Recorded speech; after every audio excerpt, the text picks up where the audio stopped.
السلام عليكم ورحمة الله وبركاته. نحمده ونستعينه ونستغفره ونعوذ بالله من شرور أنفسنا ومن سيئات أعمالنا.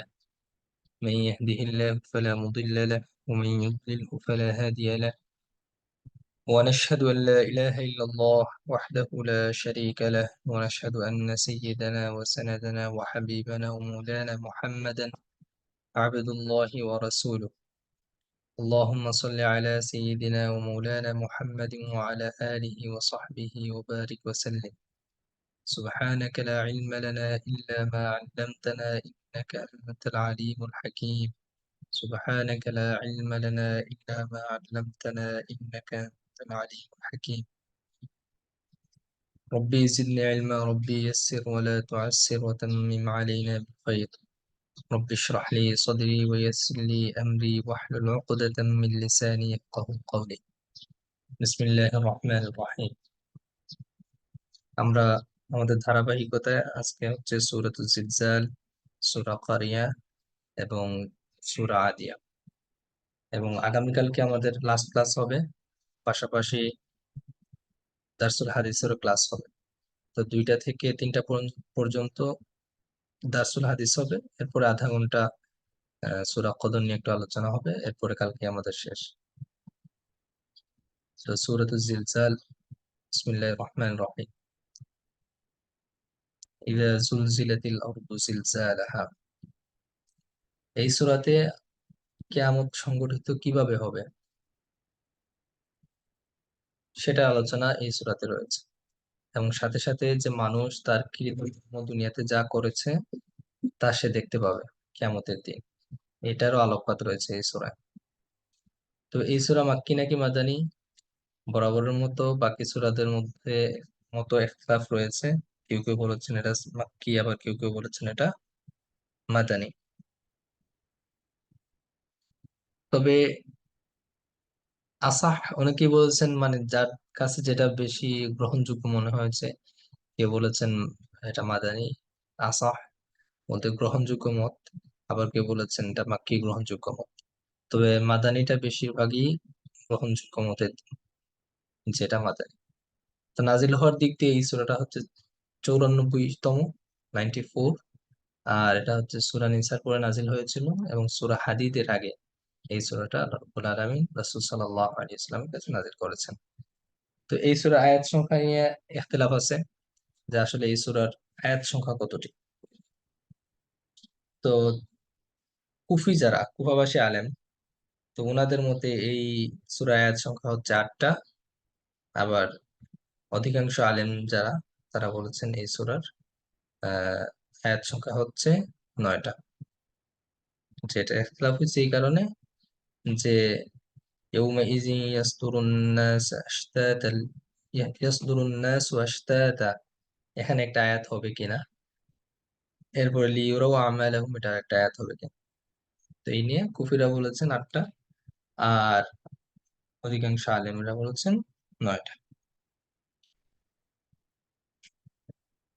এখন শান নুজুল কি, এই সূরা শান নুজুল সম্পর্কে অনেকে অনেক কথা বলেছেন। তবে যে এখানে কিয়ামত সংগঠিত হওয়ার মানে আগেকার মুহূর্ত সম্পর্কে আলোচনা করা হয়েছে।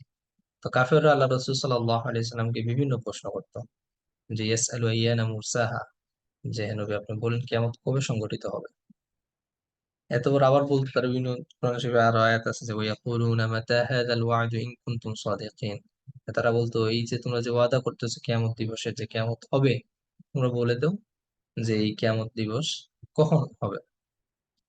তখন আল্লাহ রাব্বুল আলামিন এই সূরা নাজিল করলেন যে কিয়ামত তখন হবে যখন জমিন বা একটা ভূমিকম্প আসবে, এরপরে জমিন তার যত কিছু খনিজ পদার্থ আছে সবগুলো বের করে দিবে মানুষের জন্য।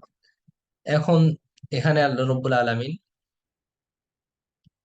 ওই সময় বর্ণনা করেন নাই যে কখন হবে, কিন্তু এর কারণ বর্ণনা করেছেন, মানে এই কারণের পরেই কিয়ামত হবে। কারণ একমাত্র এই আপনার ইলমুস সাআ, যেটা কিয়ামত কখন সংঘটিত হবে, এটা একমাত্র আল্লাহ রাব্বুল আলামিনের ইলমে। আর কেউ জানে না যে কিয়ামত কবে সংঘটিত হবে। আল্লাহ রাসূল সাল্লাল্লাহু আলাইহি ওয়াসাল্লাম আমাদেরকে বিভিন্ন আলামত বর্ণনা করেছেন, যে কিছু আছে ছোট ছোট আলামত, কিছু আছে বড় আলামত।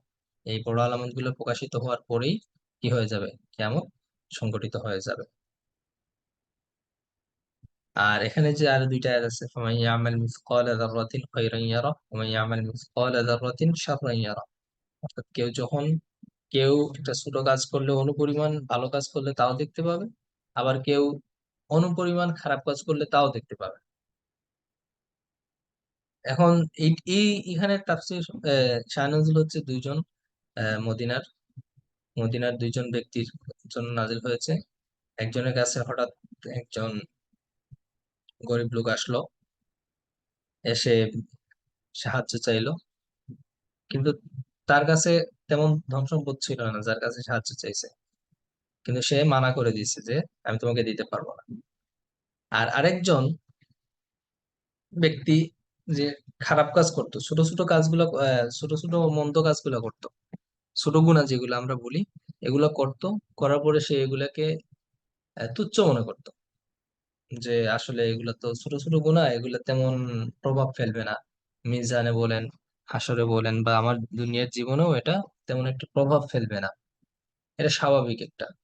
তখন আল্লাহ রাব্বুল আলামিন এই দুইটা আয়াত নাযিল করেছেন, যে ফামান ইয়ামাল মিসকালা যাররাতিন খায়রান ইয়ারা, যে কেউ অনুপরিমাণ ভালো কাজ করলে তাও দেখতে পাবে, ওয়া ইয়ামাল মিসকালা যাররাতিন শাররান ইয়ারা, কেউ যখন অনুপরিমাণ কোনো খারাপ কাজ করবে তাও দেখতে পারবে। এই জন্য কোনো গুনাহকে ছোট করে দেখা যাবে না, গুনাহ গুনাই, ছোট গুনাহ হোক আর বড় গুনাহ হোক। কারণ আমরা জানি না আমাদের কোন গুনাহের কারণে আল্লাহ রাব্বুল আলামিন কি করবেন, আমাদেরকে পাকড়াও করে ফেলবেন, আবার কোন একটা ছোট ভালো কাজের কারণে আল্লাহ রাব্বুল আলামিন আমাদেরকে জান্নাতে দিয়ে দিবেন। আমরা পরবর্তীতে আলোচনা করব যে কিছু ছোট ছোট কাজ যাদের মাধ্যমে আল্লাহ রাব্বুল আলামিন আহ কাউকে মাফ করে দিয়েছেন, আবার ছোট ছোট গুনাহ যার কারণে আল্লাহ রাব্বুল আলামিন পাকড়াও করে ফেলেছেন। যে গুনাহ তো গুনাই, ছোট হোক আর বড় হোক। কোরআন শরীফে আসছে যে ও তাহসাবুনাহু হায়্যিনান ওয়া হুয়া ইনদাল্লাহি আযীম, তোমরা এটাকে ছোট মনে করো, কিন্তু আল্লাহ রাব্বুল আলামিনের কাছে এটা মহা জঘন্যতম কিছু হতে পারে। তো এই সূরার আলোচ্য বিষয় হচ্ছে যে প্রথম কথা, যে এই সূরার প্রথমে বলা হয়েছে যে কিয়ামতের দিন এই দুনিয়া, এই জমিন যেটা আছে, সেই জমিনটা কি করবে, স্বীকারোক্তি দিবে। কি স্বীকারোক্তি দিবে? যে মানুষ তার পিঠে থাকা অবস্থায়, জমিনের পিঠে থাকা অবস্থায় সে কি কি করেছে, সেটা স্বীকারোক্তি মানুষ কি দিবে, দুনিয়া দিয়ে দিবে। সূরাতুজ জিলজালের আলোচনা হচ্ছে, অর্থাৎ দুনিয়াতে থাকা অবস্থায় সে কোন দিকে গেছে, কি করছে না করছে, সবকিছু সে বলে দিবে। ইয়াউমাইযিন তুহাদ্দিসু আখবারাহা, সেদিন সে তার বর্ণনা করবেন তার খবরগুলা। অর্থাৎ দুনিয়া থাকা অবস্থায় মানব সন্তান কি করেছে, কোথায় গিয়েছে, কোন ভালো কাজ করেছে, কোন খারাপ কাজ করেছে, সবগুলা সে বলবে। আরবিতে একটা উক্তি আছে, সেটা হচ্ছে যে আজাবান লিরাহলাতিন তাবদাউ মিন যহরিল আবি ইলা বাতনিল উম, যে মানুষের এমন একটা আশ্চর্য সফর, যে সফরটা শুরু হয় পিতার পৃষ্ঠদেশ থেকে মায়ের পেটে।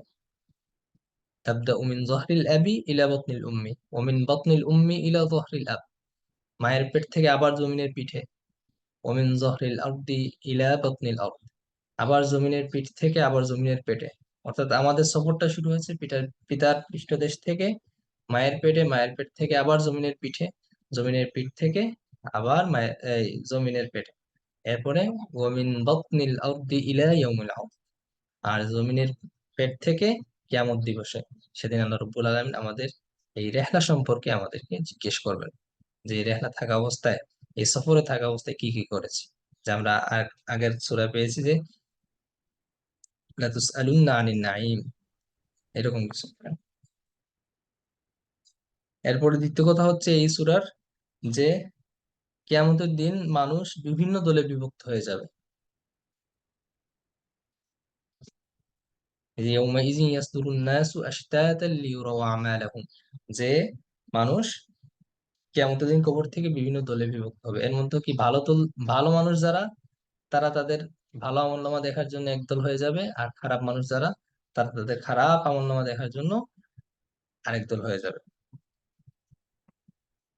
এবং তৃতীয় যেটা হচ্ছে এই আলোচ্য বিষয়, যে কিয়ামতের দিন মানুষ তার আমলনামা দেখতে পাবে। সে দুনিয়াতে যা যা করেছে সব দেখতে পাবে লিপিবদ্ধ আকারে, সবকিছু লিপিবদ্ধ হচ্ছে, এবং কিয়ামতের দিন সে এগুলা দেখতে পাবে। যেমন ফামান উতিয়া কিতাবাহু বিয়ামিনিহি ফায়াকুলু হাউম ইকরাউ কিতাবিয়া, যে যাদের আমলনামা ডান হাতে দিয়ে দেয়া হবে, তাদেরকে বলা হবে কি, যে ফায়াকুলু হাউম ইকরাউ কিতাবিয়া, যে আসো তুমি আমার কিতাব পড়ো। আমাদের দুনিয়াতে কি হয়, যে কেউ যখন ভালো পাশ করে তখন সবাই দেখায় যে দেখো আমি পাশ করেছি। তো আখিরাতেও ঠিক তেমন অবস্থা হবে, কেউ যখন তার আমলনামা তার ডান হাতে দিয়ে দেওয়া হবে, তখন সে ময়দানে মাহশরে সবাইকে ডেকে ডেকে বলবে হ্যাঁ মুকরাউ কিতাবিয়া, যে আসো দেখো আমি পাশ করেছি, আমার কিতাব পড়ো।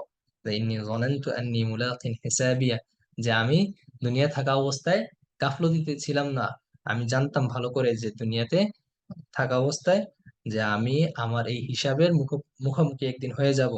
সুতরাং আমি দুনিয়াতে থাকা অবস্থায় আল্লাহর অবাধ্য হয়নি, অবাধ্য হইলেও আমি ইস্তেগফার করেছি, তওবা করে ফিরে এসেছি, যথাযথ নামাজ আদায় করার চেষ্টা করেছি, আমার ফরজিয়াত আদায় করার চেষ্টা করেছি। আর যাদের আমলনামা বাম হাতে দেয়া হবে, তারা অনেকে বলবে ইয়া লাইতানি কানাতিল কাদিয়া, যে হায় হায় যদি ওই মৃত্যুটাই শেষ মৃত্যু হয়ে যেত। যেটা কাফেরদের কথা, কাফেররা আরো বলবে ওয়া ইয়াকুলুল কাফিরু ইয়া লাইতানি কুনতু তুরাবা, হায় আফসোস যদি আমরা কি হয়ে যেতাম, মাটি হয়ে যেতাম। কারণ কি, যে পশু পাখি বা যারা আছে আপনার হায়াওয়ানাত, তাদের বিচার কার্য শেষ হওয়ার পর তাদেরকে সবাইকে কি করা হবে, মাটি বানিয়ে দেওয়া হবে। তখন কাফেররা বলবে হ্যাঁ ওয়ায়াকুলুল কাফিরু ইয়া লাইতানি কুনতু তুরাবা, কাফেররা বলবে হায় আফসোস যদি আমরা কি হয়ে যেতাম, মাটি হয়ে যেতাম ওদের মতো, তাইলে আমাদের কোনো বিচার কার্য না থাকতো। এবং দ্বিতীয় কথা হচ্ছে, এখানে বলা হয়েছে যে ফামান ইয়ামাল মিসকালা যাররাতিন খায়রান ইয়ারা ওয়া মান ইয়ামাল মিসকালা যাররাতিন শাররান ইয়ারা, যে আমি ভালো কাজ করি, ভালো কাজ ছোট হলেও আমাকে করতে হবে, আর খারাপ কাজ ছোট হলেও তা থেকে বিরত থাকতে হবে। বনী ইসরাইলের একটা ঘটনা, যে হাদিস শরীফে আসছে, যে একজন দুশ্চরিত্রা মহিলা, সে দুশ্চরিত্রা, সে একবার বের হচ্ছে বের হয়েছে ঘর থেকে, তখন এটা কুয়ার পাশে ছিল। তখন কুয়ার পাশ দিয়ে যাচ্ছে, তখন দেখতেছে একটা কুকুর পানি খাওয়ার জন্য চেষ্টা করতেছে, কিন্তু পানি খাইতে পারতেছে না, পান করতে পারতেছে না। আমরা তো এখন সে কুয়ার ভিতরে তো অনেক গভীরে পানি, তখন সে তার মোজা দিয়া, তখন আগে আরবরা বিভিন্ন চামড়া মোজা ইউজ করতো, আমাদের মতো পাতলা মোজা না, চামড়া এখনো অনেকে আছে চামড়া মোজা, যে পানি ভিতরে আটকায়। তখন সে ওইটা ফালাইয়া পানি নিয়ে কুকুরকে পানি পান করাইছিল। এটা আল্লাহ রবুল্লা আলমীর কাছে পছন্দ হয়েছে, আল্লাহ রবুল্লা আলম তাকে মাফ করে দিয়েছেন, জান্নাতি বানিয়ে দিয়েছেন। এটা যে ভালো কাজ। আর মন্দ কাজ কি, একজন আবেদা মহিলার কথা বর্ণনা করা হয়েছে, যে অনেক আল্লাহ রবুল্লা আলমীর প্রচুর ইবাদত করতো, কিন্তু একটা বিড়ালকে আটকায় রাখছে, খাবার দেয় নাই। সাথে সাথে ওই কয়েকদিন পর বিড়ালটা মারা গেছে, আল্লাহ রাব্বুল আলামিন তাকে জাহান্নামী হিসেবে ঘোষণা করেছে। তো এইগুলা মানে আমরা ভালো কাজ আমরা জানি না কোন ভালো কাজ আল্লাহর কাছে পছন্দ হয়েছে। অনেক আলেম উলামা থেকে ঘটনা বর্ণিত হতে অনেকেই বলেছেন যে মৃত্যুর পরে স্বপ্ন দেখেছেন যে আপনার সাথে আল্লাহ রাব্বুল আলামিন কি ব্যবহার করেছেন। তো একজন বলেছেন যে যে আল্লাহ রাব্বুল আলামিন আমার কোনো নামাজ দেখেন নাই, রোজা দেখেন নাই, ভালো কাজ অনেক কিছু দেখেন নাই, কিন্তু একটা জিনিস আল্লাহ রাব্বুল আলামিন পছন্দ হওয়ার কারণে আমাকে মাফ করে দিয়েছে, সেটা হচ্ছে কি, আমি মসজিদে প্রতিদিন ঝাড়ু দিতাম। এটা আল্লাহ রাব্বুল আলামিনের কাছে অনেক পছন্দ হয়েছে। এই জন্য আমল আমরা যাই করি না কেন ইখলাসের সহিত করব। যে আমরা হাদিস পড়েছিলাম, যে ছোটকালেই আমাদের এই হাদিস গুলো পড়ানো হইতো, যে আখলিস নিয়াতাকা ইয়াকফিকাল আমালুল কালিল, যে তুমি তোমার নিয়তকে খালেস করো, পরিশুদ্ধ করো। যে ইন্নামাল আমালু বিন্নিয়াত, প্রত্যেক কাজ অর্থাৎ ভালো কাজ যদি আমি মানুষ দেখানোর উদ্দেশ্য করি, তাহলে সেটার আমি ক্রেডিট পাচ্ছি না। এই জন্য আখলিস নিয়াতাকা ইয়াকফিকাল আমালুল কালিল, তুমি তোমার নিয়তকে সহি করো, শুদ্ধ করো, পরিশুদ্ধ করো, যে আমি যাই করব, ইন্না সলাতি ওয়া নুসুকি ওয়া মাহইয়ায়া ওয়া মামাতি, আমার সলাত, নুসুক, মাহইয়ায়া ওয়া মামাতি, আমার জীবন মৃত্যু যা আছে লিল্লাহি রাব্বিল আলামিন, আল্লাহর জন্য। আমার যাই করি না কেন সবকিছু আল্লাহর জন্য ক্রেডিট। আমার পিতামাতার সেবা থেকে শুরু করে আমার নামাজ, রোজা, হজ, যাকাত সবকিছু হবে আল্লাহর জন্য। আমার চলাফেরা যা আছে, হায়াতি কুল্লুহা লিল্লাহ, যে আমার জীবনের যা কিছু আছে, জীবনের সবকিছু আল্লাহর জন্য।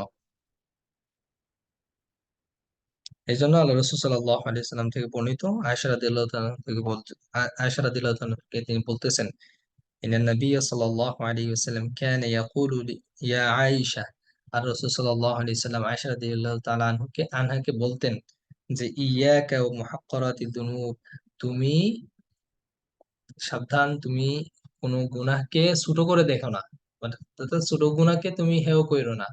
কারণ কি, ফাইন্না লাহা মিনাল্লাহি তালিবান, যে এইটা সম্পর্কেও তোমাকে জিজ্ঞাসিত করা হবে কিয়ামতের দিনে। অর্থাৎ আমি যেই ছোট কাজ হিসাবে, এটা ছোট কাজ, ছোট গুনাহ, এটা কিছু হবে না, না না, এটা আপনার অন্তরে, যে আল্লাহ রাসূল সাল্লাল্লাহু আলাইহি ওয়াসাল্লাম বলেছেন, বান্দা যখন কোনো পাপ কাজ করে তার অন্তরে একটা দাগ পড়ে যায়।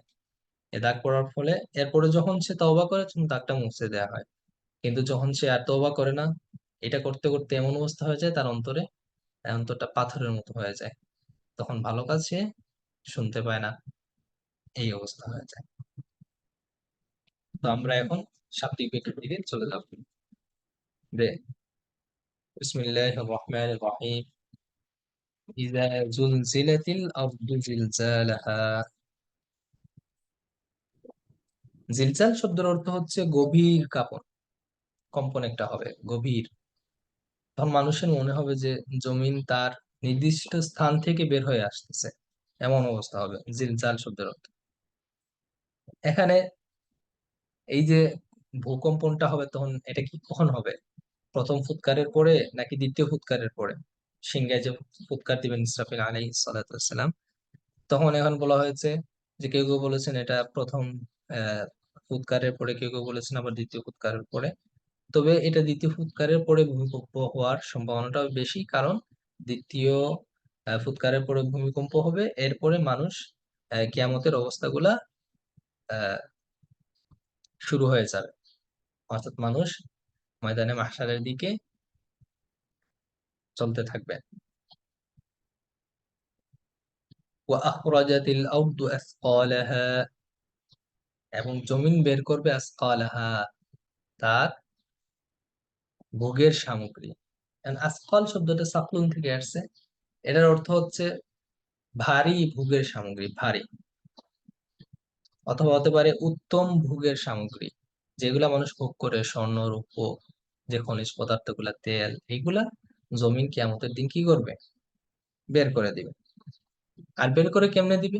যে জমিনের উপরে ফাটল দেখা দিবে, ফাটল দেখা দেওয়ার কারণে কি হবে, যে নিচ থেকে এগুলা সে নিক্ষেপ করবে, একটা প্রেসার ক্রিয়েট করবে, যার কারণে উপরে সবগুলা আমাদের চোখের সামনে অবলোকিত হবে। তখন মানুষ বলবে হায় হায়, এ তো এইগুলার জন্যই কি আমরা দুনিয়াতে থাকতে খারাপ কাজ করতাম, আত্মীয়তার সম্পর্ক ছিন্ন করতাম, মানুষের সাথে মারামারি করতাম, কাউকে খুন করেছি, এই ধন সম্পদ গুলার কারণে, এগুলো তো মানে কিচ্ছু না, এই অবস্থা। যে ওয়াখরাজাতিল আরদু আথকালাহা, যখন ভূমিকম্পটা হবে তখন মানুষ হয়রান হয়ে যাবে যে আসলে কি হচ্ছে। তো আল্লাহ বলতেছেন ওয়াকালাল ইনসানু মা লাহা, আর মানুষ বলবে যে তার কি হচ্ছে। দুইটা কথা হতে পারে, একটা হচ্ছে তার কি হচ্ছে, যে জমিনে এমন অবস্থা, তার কি হবে।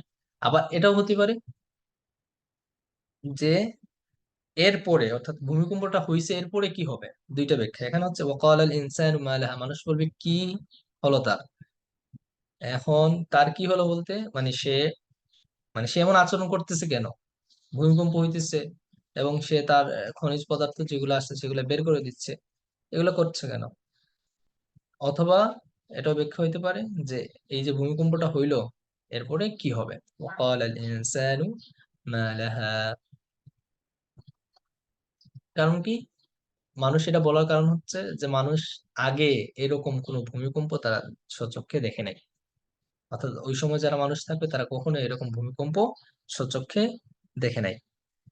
আর এখানে হচ্ছে ওয়াকাল আল ইনসানু মা লাহা, মানুষ প্রশ্ন করতে থাকবে নিজেকে নাকি পরস্পর পরস্পরকে, যে একজন আরেকজনকে প্রশ্ন করবে হ্যাঁ হ্যাঁ কি হচ্ছে। অথবা এটা হইতে পারে যে মানুষ এই ভয়াবহ ঘটনার পরে সবাই মানে একদম আহ কেউ কিছু জানবে না এই বিষয়ে, তখন তারা একে অপরকে প্রশ্ন করতে থাকবে যে আসলে কি হচ্ছে এটা। তো এখানে বর্ণনা করা হয়েছে যেমন সূর্য আপনার পশ্চিম থেকে উঠবে, এবং তখন কেউ জানতে পারবে না যে আসলে সূর্যটা কেন পশ্চিম থেকে উঠছে। এখন আমরা জানি অনেকেই যে সাধারণত যে কিয়ামতের ছোট আলামত বড় আলামত আমাদের জানা আছে। যেমন আমরা বলেছি জাজিরাতুল আরব যতক্ষণ না পর্যন্ত সবুজে পরিণত না হচ্ছে ততক্ষণ কিয়ামত হবে না। এখন অলরেডি সবুজ হয়ে যাচ্ছে বিভিন্ন জায়গায়। তো এটা আমরা জানতেছি যে এটা সবুজ হয়ে যাচ্ছে, এর মানে কি কিয়ামত আমার তেমন দূরে না। কেমন দূরে না বলতে এটা আমরা জানি না, হতে পারে 1000 বছর হইতে পারে, আবার 100 বছর হইতে পারে। মানে কোনো নিয়ম বলা, যে কেউ অনেকেই বলে থাকেন যে এটা এই আর বলতে এই সময় এই সময় এই সময়, আল্লাহ রসুল সাল্লাল্লাহু আলাইহি ওয়াসাল্লাম এই কথা বলেন, বলেছেন কি যে কিয়ামতের এলিমটা মানে কিয়ামত কখন হবে এক্সাক্ট এলিমটা আল্লাহর কাছে, আর কারো কাছে নাই। আমাদের যে মানে সময় নির্ধারণ করা যে এটা এই এই এই বছর হইতে পারে বা আগামী 100 বছরের ভিতরে হয়ে যেতে, এরকম বলা যাবে না, কারণ এটা আল্লাহ রাব্বুল আলামিনের কাছে। তো আমরা তো জানতেছি যে আসলে কেমন হবে এই ঘটনা এই ঘটনা এই ঘটনা, কিন্তু যখন এই কাহিনীটা হবে সূর্য পশ্চিম দিকে উঠবে, তখন মানুষ কিচ্ছু জানবে না যে আসলে কি হয়েছে। একমাত্র সেই ব্যক্তি জানবে যে তাহাজ্জুদ নামাজ আদায় করে। ওই সময় যে ব্যক্তি তাহাজ্জুদ নামাজ আদায় করতো সে জানবে ওই সময় যে আসলে এর কাহিনীটা কি হয়েছে, কেন পশ্চিম দিকে ওঠা শুরু হয়েছে, মানে কেমন খুব কাছে আসছে। এখন দেখেন মানে এটা হবে মানে মাহদি আলাইহিস সালাতু ওয়াসসালাম আসার পরে, ঈসা আলাইহিস সালাতু ওয়াসসালাম আসার পরে মানুষ আবার সবাই দলে দলে ইসলাম গ্রহণ করবে। আবার সেই আপনার যে নবী যুগের রাসূল সাল্লাল্লাহু আলাইহি ওয়াসাল্লামের যুগে মুসলমানরা যেরকম তাকওয়াবান ছিল সেই রকম হবে। আবার এরপরে আবার মানুষগুলো এমন ভাবে দিন ইসলাম থেকে, ইসলামী শিক্ষা থেকে এমন ভাবে দূরে চলে যাবে যে মানুষ বুঝতেই পারবে না যে কিয়ামত দিবস মানে এই পশ্চিম দিকে সূর্য ওঠার কারণটা কি। যে আমাদের দেখেন আমাদের তাকওয়াটা কিরকম আর সাহাবীদের তাকওয়াটা কিরকম ছিল। এরপরে আপনার কন্টিনিউয়াসলি কমতে কমতে এই অবস্থায় আমরা এসেছি। ইলিমের দিক দিয়ে বলেন, কিতাবি ইলিম, সব দিক দিয়ে কিন্তু আমরা এখন পিছিয়ে আসছি। তো এখন দেখেন যখন ঈসা আলাইহিস সালাম আসবেন, মাহদী আলাইহিস সালাম আসবেন, ওনারা আসার পরে আবার সেই আহ, নবী যুগের সেই আবহাওয়াটা বিরাজ করবে মানুষের মধ্যে, তাকওয়া বিরাজ করবে, মানুষ সেরকম ভালো হয়ে যাবে। হ্যাঁ, সোনার মানুষ হয়ে যাবে। এরপরে মানুষগুলা আবার উনাদের চলে যাওয়ার পরে আবার এমন ভাবে দিন ইসলাম থেকে দূরে সরে সরে যাবে। কিভাবে? যে তখন মানুষ জানতেই পারবে না যে আসলে এই কিয়ামত কেন হইতেছে। মানে কিয়ামতের আলামত তো আমরা এখন পর্যন্ত জানতেছি যে এটা দেখলে বুঝতেছি যে এটা কিয়ামতের আলামত, এটা দেখলে এটা, কিন্তু ওই সময় মানুষ জানতে পারবে না। একমাত্র সেই জানবে যার কি আছে, যে তাহাজ্জুদের নামাজ আদায় করতো।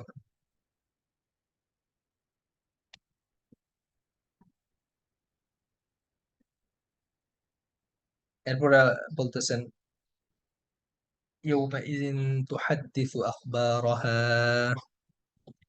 যে সেদিন কিয়ামতের দিন সে তার ঘটনা খবরাখবর যা আছে সব বর্ণনা করবে।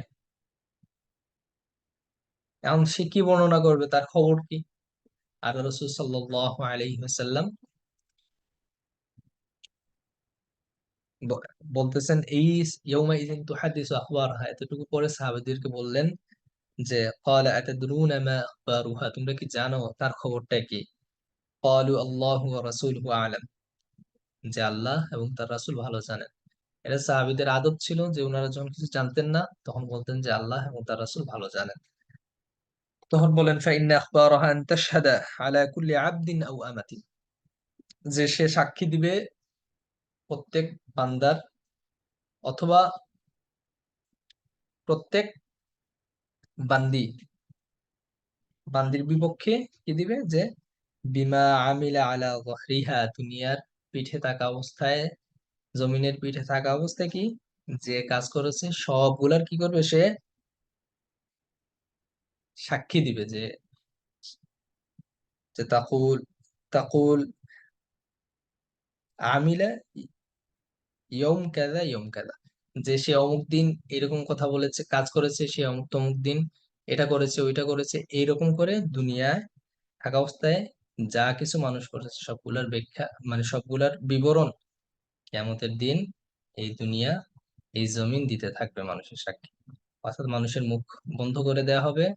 ইয়ৌমা আহ ইয়ৌমা আহ কোরআন শরীফের আয়াত হচ্ছে তাশহাদু আরজুলুহুম তুকাল্লিমুনা আইদিহিম ওয়া তাশহাদু আরজুলুহুম ইয়াওমা নাখতিমু আলা আফওয়াহিহিম ওয়া তুকাল্লিমুনা আইদিহিম ওয়া তাশহাদু আরজুলুহুম। যে মানুষের মুখ বন্ধ করে দেওয়া হবে, সিলগালা করে দেওয়া হবে, যে মুখে আর কোনো কথা বলতে পারবে না। আমাদের তো অজুহাত একটা আছে, আমাদের 3 হাত, 2 হাত আছে, তো আরেকটা হাত হচ্ছে অজুহাত। তো বিভিন্ন দুনিয়া থাকা অবস্থায় বিভিন্ন রকম ব্যাখ্যা করে দে আমরা মুক্তি পেয়ে যাই। তো কিয়ামতের দিন আমাদের মুখে তালাবদ্ধ করে দেওয়া হবে, সিলগালা করে দেওয়া হবে। তো কিয়ামতের দিন আমরা আর কোনো অজুহাত দিতে পারবো না। তখন যে তুকাল্লিমুনা আইদিহিম, আল্লাহর সাথে কথা বলবে আমাদের হাত, এবং ওয়াতাশহাদু আরজুলুহুম, আমাদের পা সাক্ষী দিবে। হাত যে যে কথাগুলো বলবে যে সে এটা করছে আমাদের, সে ওইটা করছে আমার দ্বারা, তখন পা বলবে হ্যাঁ আল্লাহ, সে ওই দিন আমার মাধ্যমে গিয়েছিল হেঁটে, এবং সে হাত হাত দিয়ে সে এই কাজটা করেছে। আচ্ছা, আমাদের পরবর্তী সেশন শুরু হবে, সবাই যুক্ত হন এবং পরবর্তীতে আমরা পরে আলোচনা করবো ইনশাআল্লাহ।